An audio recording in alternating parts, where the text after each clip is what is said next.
D'être devant vous cet après-midi. Et je me présente d'abord, avant de remercier Dieu, remercier l'Église qui m'a invité. On m'appelle Daniel Blaise Massimang. Je suis pasteur de l'Église Nouvelle-Jérusalem. Je suis aussi père de plusieurs enfants spirituels et 3 enfants biologiques. Amen, amen. On a vieilli. Je remercie Dieu. Je remercie aussi les pasteurs. Papa, merci de m'avoir donné la confiance. Nous sommes en train de dire merci à notre président de la jeunesse de nous avoir envoyé l'invitation. Je suis faible parmi les faibles, mais celui qui va parler à moi, je pense qu'il va vous bénir. Amen, amen, amen. Je suis venu avec une délégation, le pasteur Alain et l'homme de debout. Vous pouvez tous vous mettre debout, nous sommes même dans l'assemblée.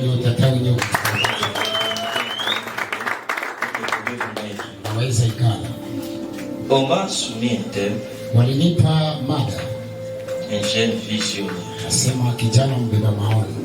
Et je n'ai que 30 minutes pour exposer.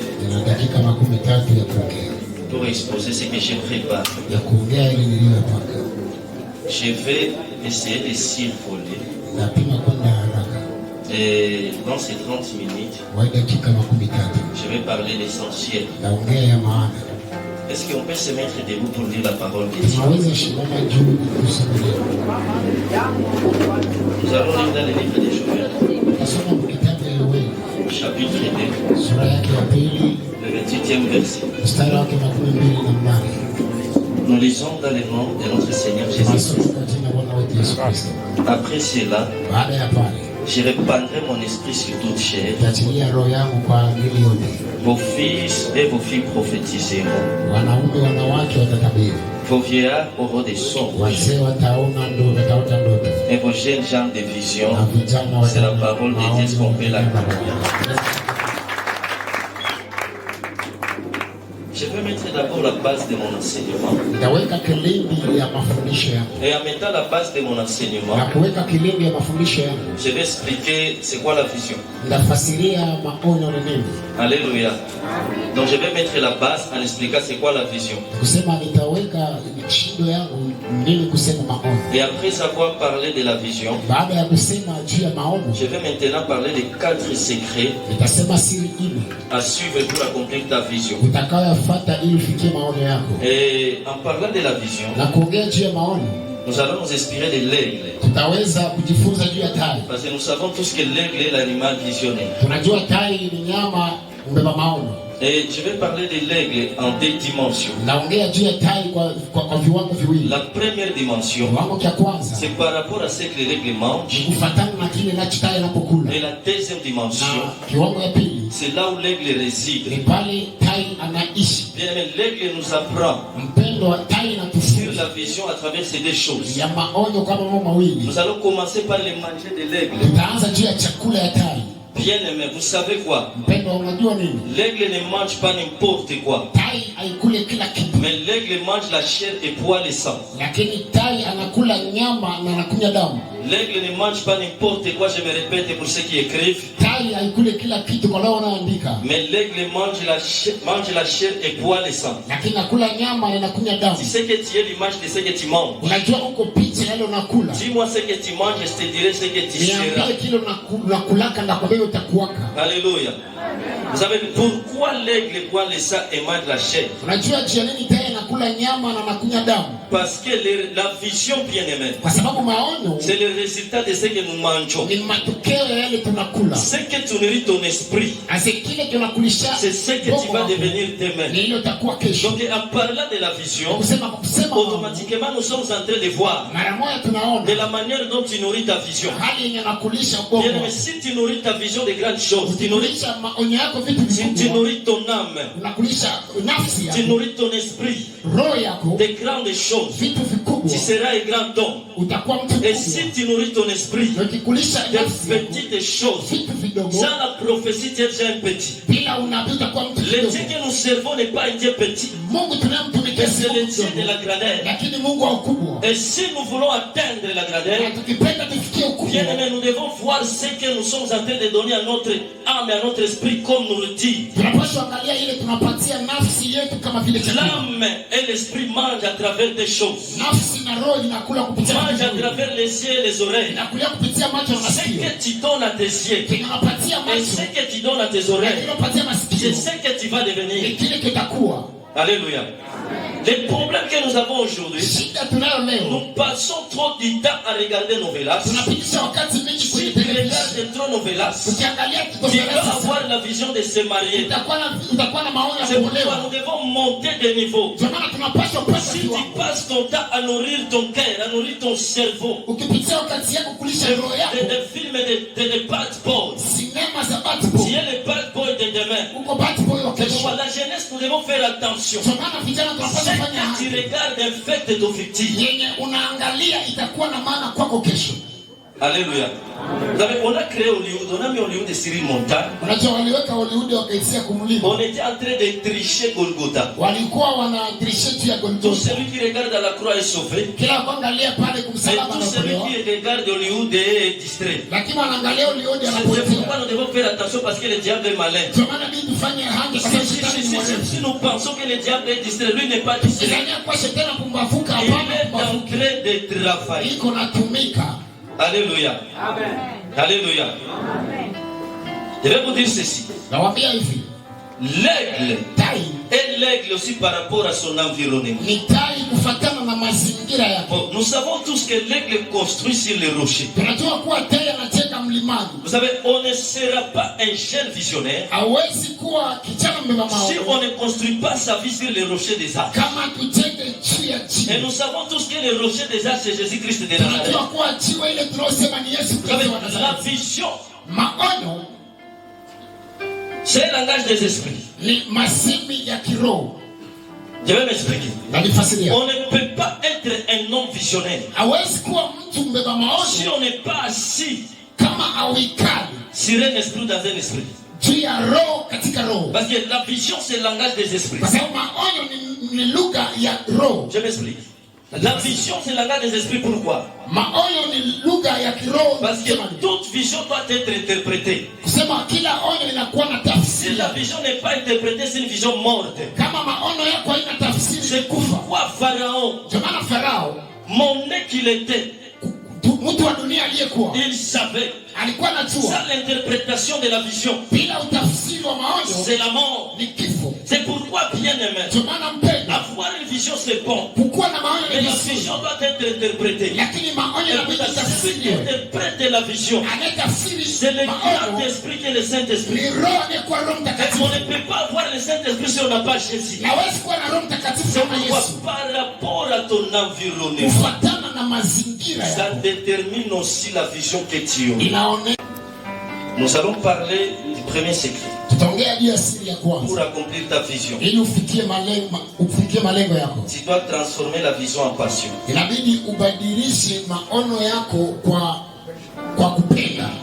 Ça doit devenir une passion.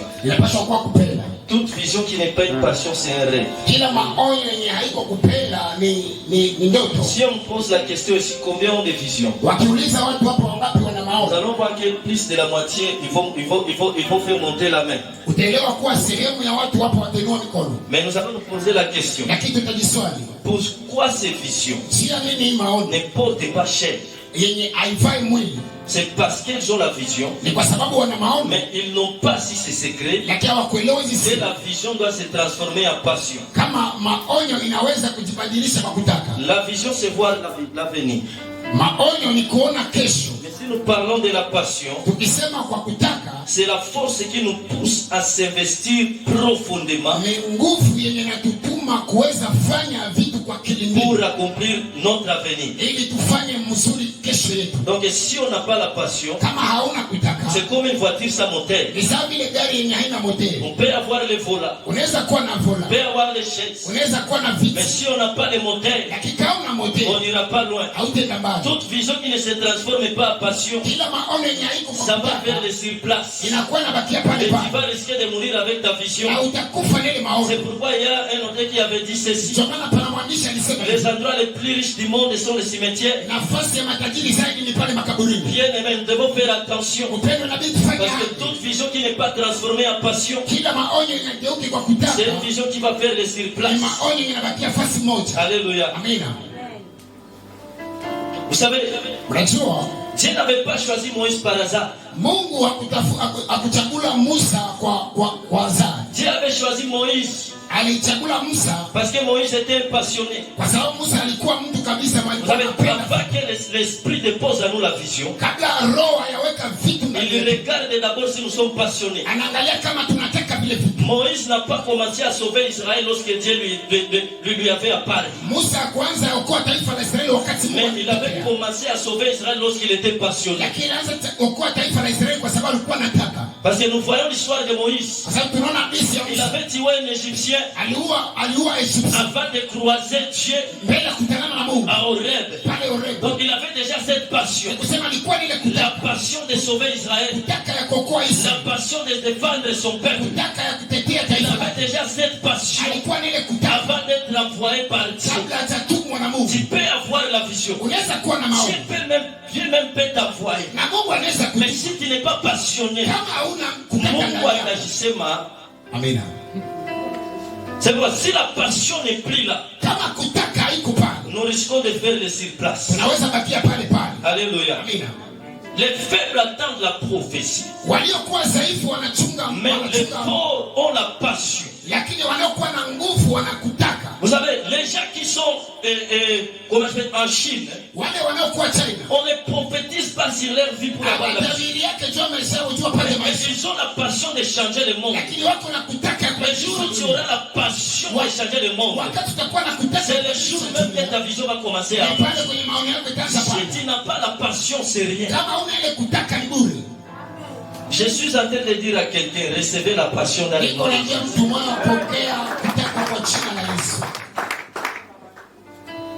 Si on n'a pas la passion, même Dieu va être en retard. Il y a beaucoup de gens ici. qui ont fait à ce que Dieu soit en retard. Pourquoi? Parce qu'ils n'ont pas la passion. Les prophètes Élie n'avaient pas la prophétie. Peut-être le plus grand prophète de son temps. Mais ce prophète avait la vision. Et il avait aussi la passion. S'élever devant Akab et parler. On va avoir la passion pour affronter Akab. Et je suis en train de dire à quelqu'un, tu dois avoir la passion pour affronter la vie. La vie c'est pour le courager. La vie c'est pour le courager. Si tu n'as pas le courage, la vie va t'affronter. Alléluia. Amen. Alléluia. Vous savez quoi, bien-aimé? Une vision qui n'est pas transformée en passion est un rêve. La vision. Mais on sera ingrat parce qu'on a porté un fardeau. Vous savez pourquoi c'est parce qu'ils ont compris le système. Ils savent que bien aimé, l'église c'est un fardeau. Le jour où tu vas aussi prendre ça au sérieux, tu vas prendre ta vision comme un fardeau. C'est le jour même que tu vas commencer à. Lorsque la vision se transforme en fardeau, on paye le prix pour la faire avancer. Être ici bien aimé, kuna gharama ililipwa pia. Kama hujalipa gharama itabaki ndoto. Alléluia. Beaucoup ne paient pas le prix à penser qu'ils vont avancer avec une baguette magique. Nous commençons à payer le prix lorsque la vision se transforme en fardeau. Alléluia. Ok, je pense au deuxième secret. Pour que ta vision avance, tu dois te connaître. Tu vas me signaler, frère, je ne sais pas si ça reste combien de minutes, mais tu vas me signaler. Vous savez, parfois on peut penser qu'on a une vision, mais ce sont des illusions. Avoir la vision, ça c'est connaître bien aimé, c'est une faute lourde. Vous savez, nous avons plusieurs sortes de visions, on aura le temps d'en parler notre jour. Mais il y a des visions photocopies. Parce que tu as vu l'autre réussir dans un domaine. Tu récupères aussi le domaine, tu transformes ça en vision. Bien, mais tu ne réussiras pas parce que tu as copié la vision de l'autre. Moïse, tu peux aller en Égypte. Tu seras dans la maison de Pharaon. Mais Joseph, tu peux aussi aller en Égypte. Toi, tu vas régner. On peut être tous en Égypte. Mais un dans le palais, et l'autre règne. On peut tous avoir une vision, mais on n'ira pas dans une même direction. Le problème, c'est parce que peut-être on a copié la vision. Il ne faut pas copier. On a la vision après avoir fait l'étude. L'étude de se connaître. Beaucoup ont des illusions à passer que ce sont des visions. Lorsque Dieu nous crée, nous naissons avec ce qu'on appelle les talents. Lorsque tu veux te connaître, tu dois d'abord chercher quel est le talent que tu portes. Toute vision qui sera attachée à ton talent, c'est une vision qui va réussir. Mais ce qui te dit, c'est parce qu'on a vision à coucher dans le salon de coiffure, non, pour coiffer. Ulishaanza piga swata mbele ya wakati. Avoir une vision en dehors de son talent. Tu es en train de construire ça pour les autres. Amen. Lorsque nous naissons maintenant de nouveau, nous naissons de nouveau avec les dons du Saint-Esprit. C'est pourquoi les païens qui est ici, tu dois voir quels sont les talents que tu as. Les chrétiens qui est ici, bien aimé, tu vas aller loin. Tu dois aller loin. C'est pourquoi je suis en train de susciter quelqu'un ici. Tu dois former ta vision. C'est ce que tu es réellement. Moi, je suis un pasteur. Je dois avoir la vision sur ce que je suis.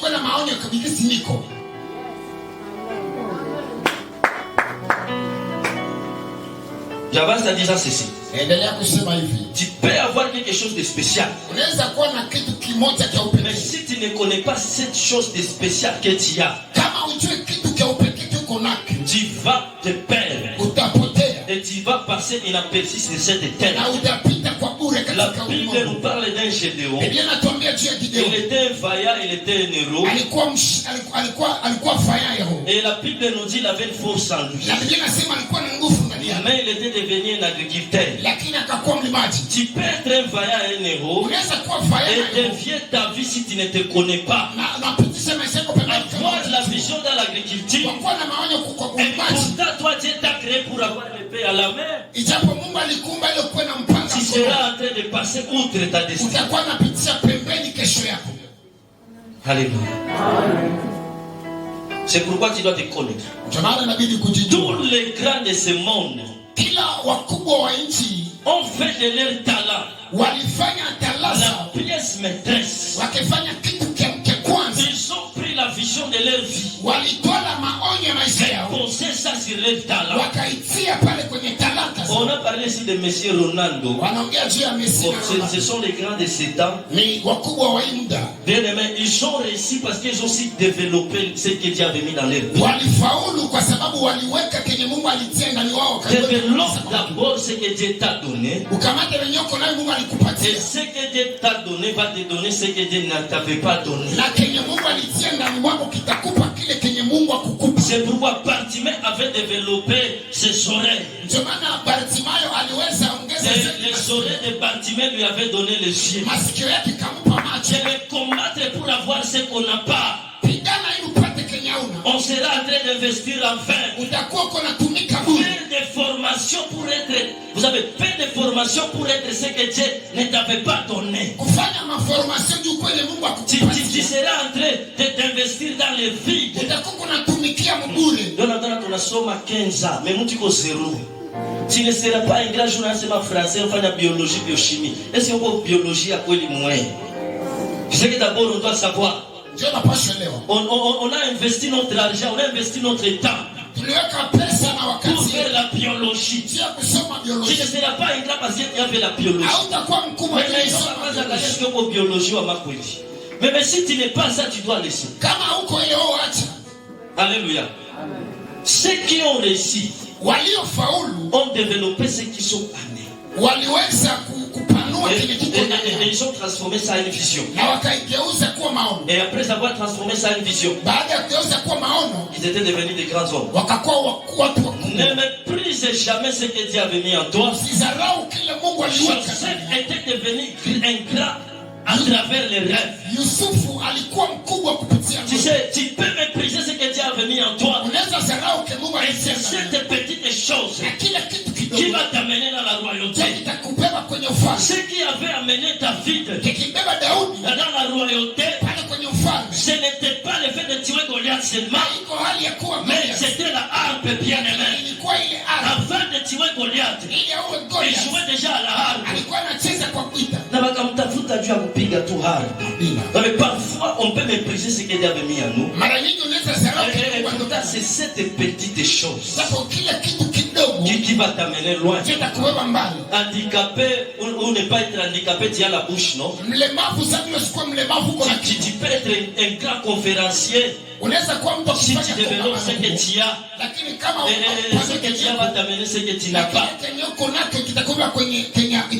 Alors, comment on peut se découvrir? Je parle des trois choses que nous allons passer pour se découvrir. Pour se découvrir, tu dois d'abord regarder ce que tu rêves souvent. Ce que tu rêves souvent, bien aimé. Ce que tu fais avec facilité, c'est ce que tu es. Et tu dois investir en ça.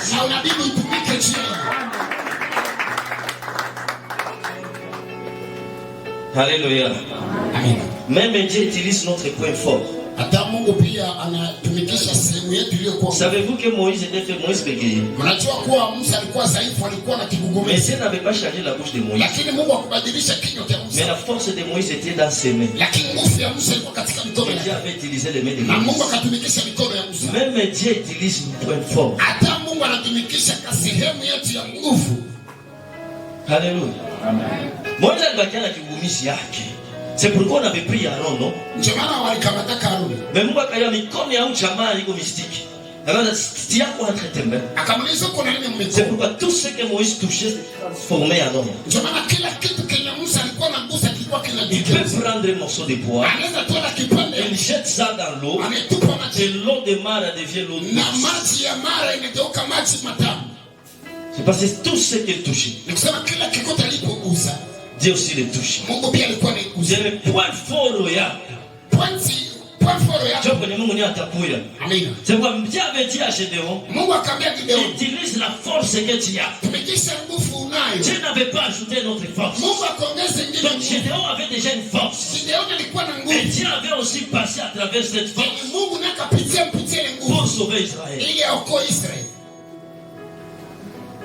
Troisièmement, ce sont les prophéties maintenant. Mais je vais dire ceci. Dieu peut utiliser les prophètes lorsqu'on a pris un mauvais chemin. À chaque fois que tu as embrassé une destinée qui n'est pas tienne, c'est maintenant que Dieu va envoyer un prophète pour qu'il te regarde et te ramène dans les bons chemins. Alléluia. Je pense que tu m'as compris. Dieu avait envoyé l'ange à Gédéon parce que Gédéon était déjà dans un mauvais chemin. Alors, bien aimé, aujourd'hui, pour que ta vision avance, angalia kwanza unasema ni mamuno yako, kisha uone est-ce que je fais ça avec facilité. Si tu sens que vitu vina soma vitu ya mrefu mais tu vas prendre du temps na utamalizaka après unaanza gelonner. Mais je suis en train de te dire, prends ce que Dieu t'avait donné comme talent et donc développe ça. Prends maintenant la vision et pose ça sur ça et ta vision va avancer. Troisième secret, c'est la décision. Il me reste combien de minutes? Ça. Donc on peut terminer par là. Hein? Non.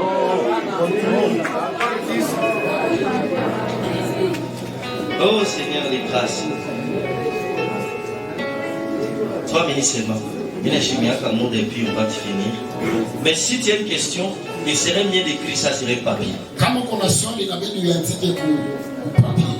Parce que nous sommes différents ici. Il y a ceux qui ont la folie.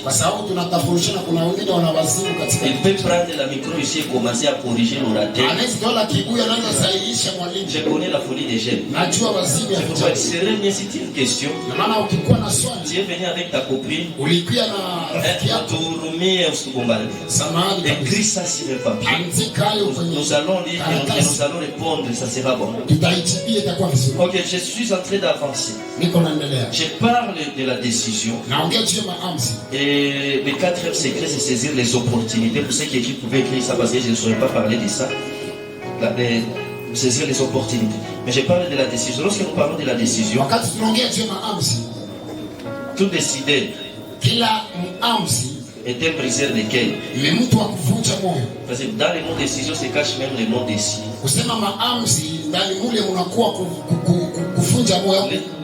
Les jours où tu vas commencer à prendre des décisions, il y a ceux qui seront d'accord et ceux qui ne seront pas d'accord. Mais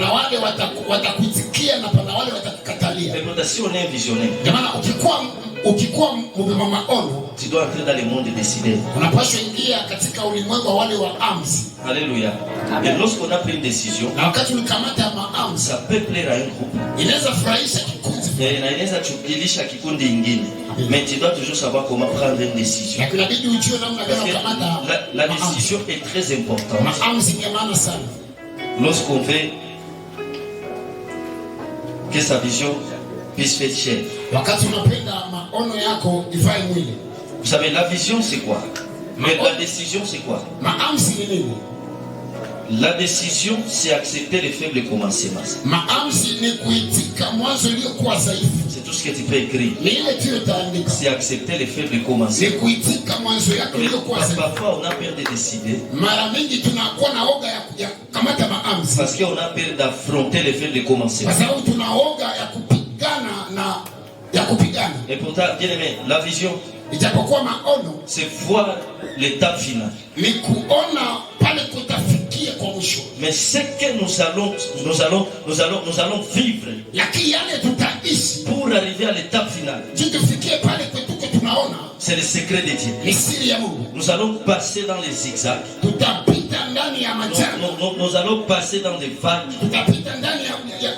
Mais malgré cela, tu dois tenir parce que tu as un Dieu. Lorsqu'on se décide de s'y avancer en tremblant,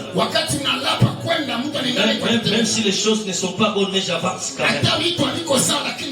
Vous savez, si on vous donne même l'histoire de comment cette église avait commencé, si vous posez ça la question à papa, il va vous dire on était 2, on était 3, mais on avançait quand même.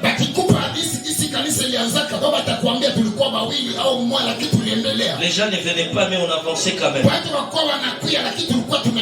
Tu ne commenceras pas dans les hauts niveaux, mais on commence toujours dans les bas niveaux. Mais avançons avec l'aide du Seigneur. Et l'Éternel bénisse sa parole.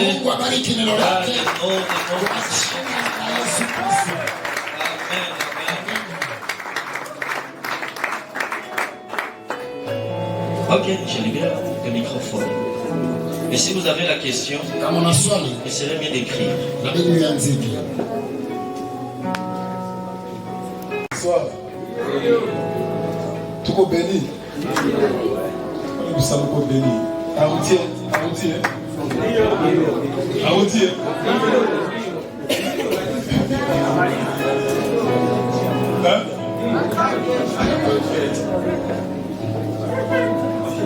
Prochainement, t'avancer. On a dans la presse et à ta Malaisie. Alléluia. Quand on ma question, tu as dit la question encore. Est-ce que quand on a ma question, viens voir ma question, va-t-il go? Familia yangu ikujue, funua neema yako, hata kabla yangu ikujue. Yesu, funua neema yako, na kanisa langu likujue.